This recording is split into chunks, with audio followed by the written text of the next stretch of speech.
Apa kabar? Baik pastinya ya. Kembali lagi di channel saya. Pada kesempatan hari ini, saya Putu Wita akan memberikan motivasi mengenai hidup tenang dan damai. Menurut teman-teman semuanya, bagaimanakah caranya hidup tenang dan damai? Apakah dengan bertemu dengan keluarga, baik itu istri maupun suami? Apakah dengan mengejar target? Ataukah dengan mengejar impian-impian kita yang tertunda? Jawabannya sungguh banyak. Tetapi untuk di pagi yang sejuk ini, saya akan mencoba menyederhanakan cara untuk mendapatkan ketenangan dan kedamaian dalam hidup ini. Dan sekiranya yang saya sampaikan kurang pas kepada teman-teman semuanya, saya mohon maaf. Karena yang saya bagikan ini berdasarkan pemikiran saya sendiri. Intinya, saya adalah manusia yang tidak luput dari kesalahan. Untuk mendapatkan atau memperoleh hidup tenang dan damai, hal pertama yang kita lakukan yaitu pastikan kita sudah melakukan hal-hal yang benar. Saya ulangi, pastikan kita sudah melakukan hal-hal yang benar. Benar di sini dalam artian apa? Di sini, benar yang dimaksud adalah benar berdasarkan aturan agama kita, benar berdasarkan hukum negara kita.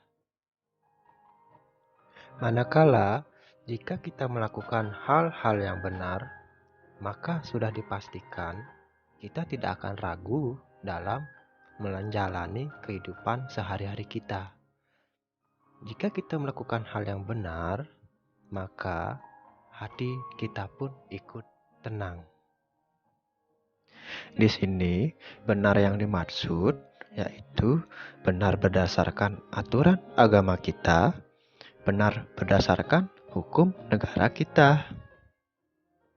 Jika yang kita lakukan itu sudah benar, semua yang kita lakukan itu benar berdasarkan hukum negara kita maupun berdasarkan agama kita, bisa kita pastikan segala hati dan keadaan kita ikut tenang.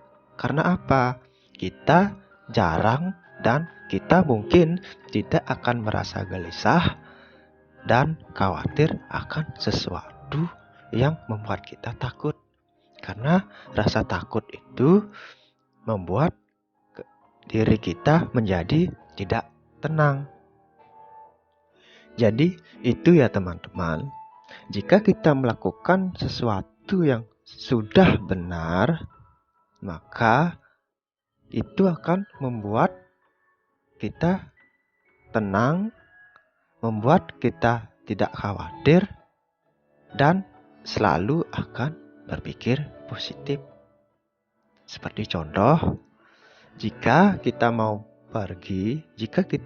berpergian atau berkendara, jika kita sudah melakukan hal yang benar seperti memeriksa perlengkapan kendaraan, SIM maupun STNK, memakai helm, sudah dipastikan kita akan benar. Tentunya juga kita selalu mengikuti peraturan lalu lintas. Jangan pernah melanggar peraturan lalu lintas. Karena apa? Itu sungguh berbahaya dan tidak bagus untuk diri kita sendiri juga.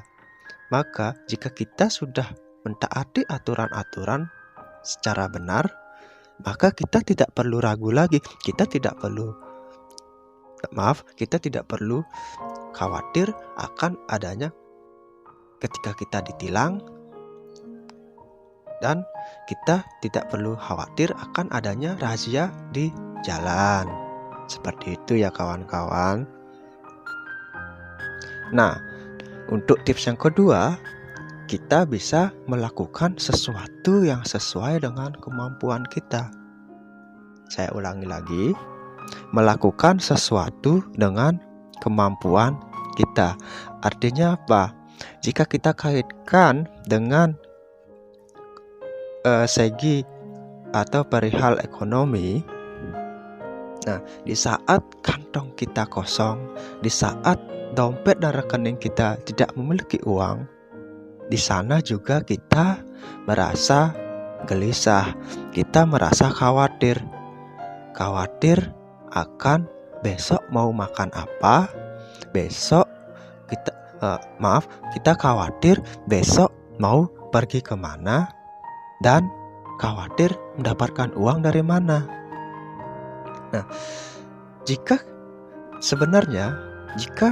berdasarkan ekonomi atau keuangan kita yang sebenarnya belum mencukupi, kita seharusnya jangan khawatir, jangan panik. Karena apa? Sebenarnya kita sebagai hamba-hamba dari Tuhan Yang Maha Kuasa, kebutuhan ekonomi maupun rezeki kita sudah diberikan oleh Tuhan Yang Maha Kuasa semenjak kita baru dilahirkan. Bahkan rezeki yang kita terima itu sudah dari kita dalam kandungan ibu kita sendiri. Definisinya bagaimana? Definisinya itu, jika sebenarnya rezeki yang diberikan oleh Tuhan itu, jika kita pakai untuk memenuhi kebutuhan hidup kita, pasti cukup. Jika kita memakai kebutuhan hidup kita sebatas untuk hidup kita, saya yakin itu pasti cukup. Berbeda dengan kita ingin menggapai apa yang kita inginkan.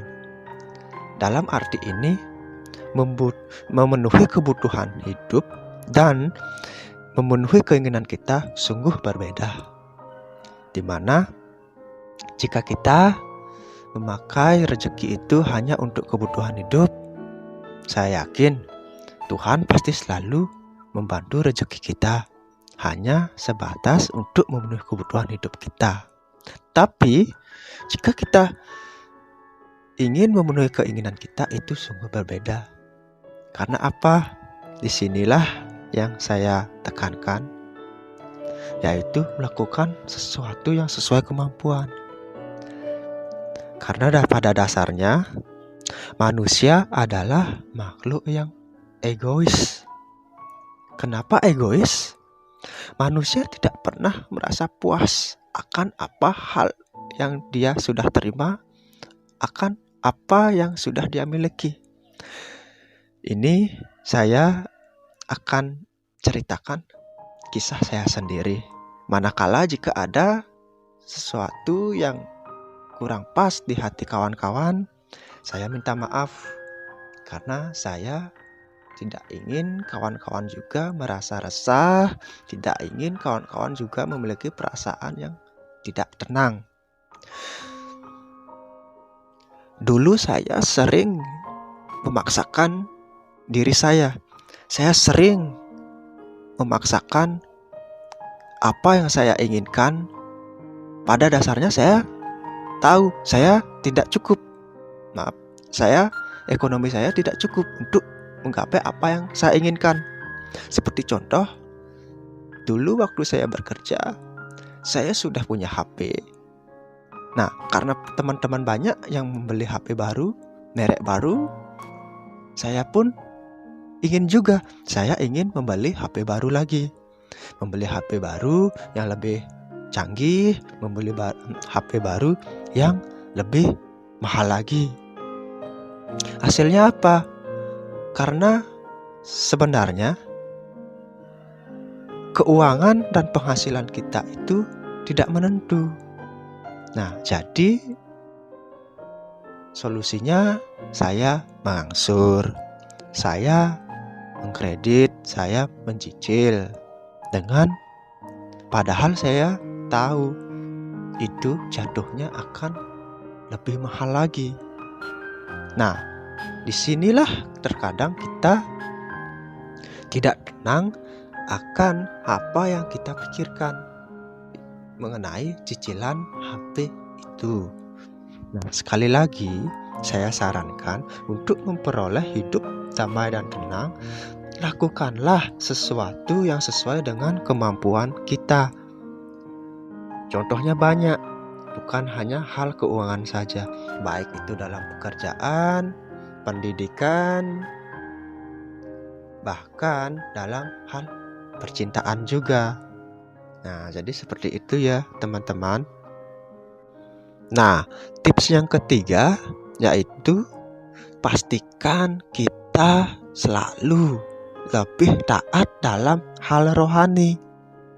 Nah, saya ulangi, pastikan kita bisa lebih taat dalam hal rohani. Nah, taat di sini kita taat pada beliau, taat dalam sujud beliau, taat dalam sembahyang kepada Tuhan yang Maha Kuasa. Karena apa? Pada dasarnya, jika kita tidak ingat kepada Tuhan yang Maha Kuasa, kita jarang untuk melakukan sujud kepada Tuhan yang Maha Kuasa, sebenarnya apa yang kita inginkan itu kemungkinan akan susah untuk kita gapai. Seperti cerita saya sendiri, dulu saya terlalu sibuk mengejar target pekerjaan saya. Saya selalu sibuk untuk bekerja keras, walaupun bekerja keras itu bagus. Tetapi jika kita tidak ingat kepada Tuhan yang Maha Kuasa, karena kita terlalu disibukkan akan pekerjaan kita terlalu optimis, kita terlalu menggebu-gebu untuk mengejar target yang kita inginkan. Seperti contoh, di saat kita sujud, di saat waktunya saya sembahyang, saya tidak melakukan itu karena saya terlalu mengejar apa yang saya inginkan. Hasilnya apa?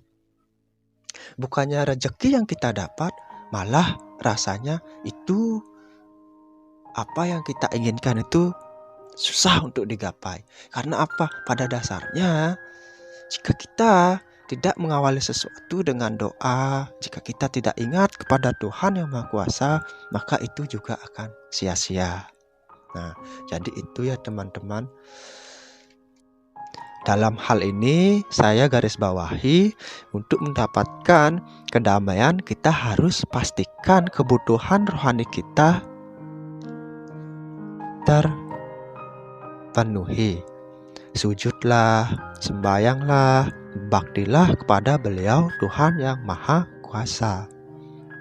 Nah, langkah keempat yang kita lakukan yaitu lakukanlah, selalu lakukan kebaikan-kebaikan untuk orang lain. Perbanyaklah berbuat kebaikan pada orang lain. Saya ulangi, lakukanlah kebaikan-kebaikan kepada orang lain. Tidak hanya orang juga, lingkungan pun kita patut untuk jaga.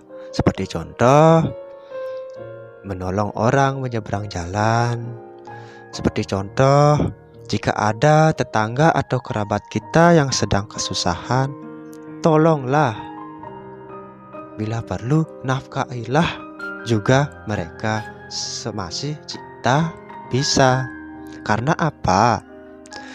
Semakin sering kita menolong, saya pasti percaya Tuhan juga akan menolong kita.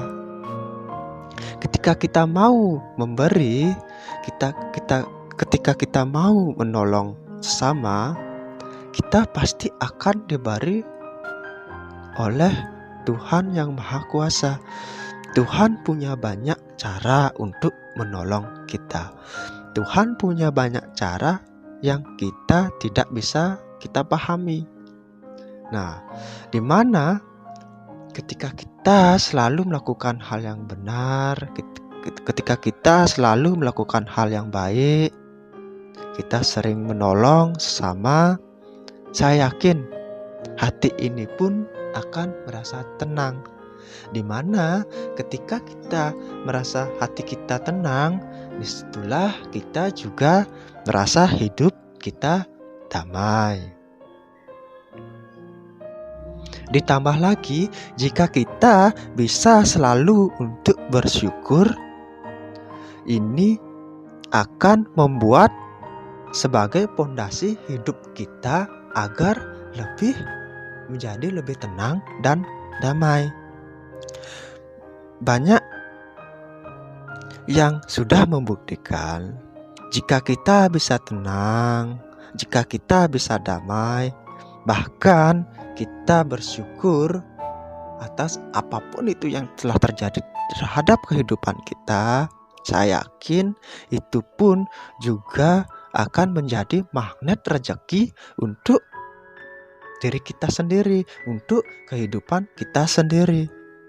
Dimana jika kita sudah dilimpahkan rezekinya, kita akan merasa tenang, kita merasa bahagia, dan hidup kita pun bisa menjadi damai. Dimana ketika kita bisa ketika hati kita bisa damai, hati kita bisa tenang, maka secara tidak sengaja permasalahan kehidupan kita bisa berangsur-angsur terselesaikan. Jadi seperti itu ya kawan-kawan semuanya.